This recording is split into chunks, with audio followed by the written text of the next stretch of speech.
கொங்கு 7 சிவாலயங்கள்ல முதல் தலமாகவும் முதலையுண்ட பாலகனை மீட்டெடுத்த தலமாகவும் போற்றப்படக்கூடிய அவிநாசிக்கு வடமேற்கு பகுதியில் இயற்கை எழில் சூழ்ந்து அமைஞ்சிருக்குதுங்க ஆலத்தூர் தொட்டிப்பாளையம்.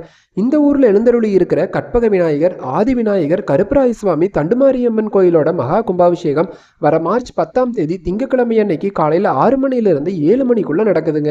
மார்ச் 8ஆம் தேதி சனிக்கிழமை காலையில 10:30 மணிக்கு ஆலத்தூர் அம்மன் கோயிலிருந்து தீர்த்தக்குட ஊர்வலம் நடக்குதுங்க. சாயந்தரம் 4:30 மணிக்கு முளைப்பாரி ஊர்வலம் நடக்குதுங்க. அது முடிஞ்சு சாயந்தரம் 7 மணிக்கு முதற்கால யாக பூஜை தொடங்குதுங்க. தொடர்ந்து 4 கால யாக பூஜைகள் நடந்து மார்ச் 10ஆம் தேதி திங்கட்கிழமை அன்னைக்கு காலையில 6 மணிலிருந்து 7 மணிக்குள்ள மகா கும்பாபிஷேகம் நடக்குதுங்க. ஒரே ஊர்ல ஒரே நாள்ல ஒரே நேரத்துல 4 கோயில்களோட கும்பாபிஷேகம் நடக்க போகுதுங்க.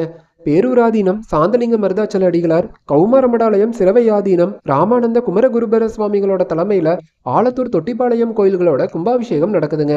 இதுபோக செஞ்சேரிமலை தவத்திரு முத்துசிவராமசாமி அடிகளார், காரமடை சின்ன தொட்டிப்பாளையம் தவத்திரு அருணை அருள்முருக அடிகளார், ஊட்டி காந்தல் தவத்திரு குமாரதேவ அடிகளார் இவங்கெல்லாம் ஆலத்தூர் தொட்டிப்பாளையம் கோயில்கள் கும்பாபிஷேகத்தில் கலந்துக்கிட்டு பக்தர்களுக்கு அருளாசி வழங்க இருக்கிறாங்க.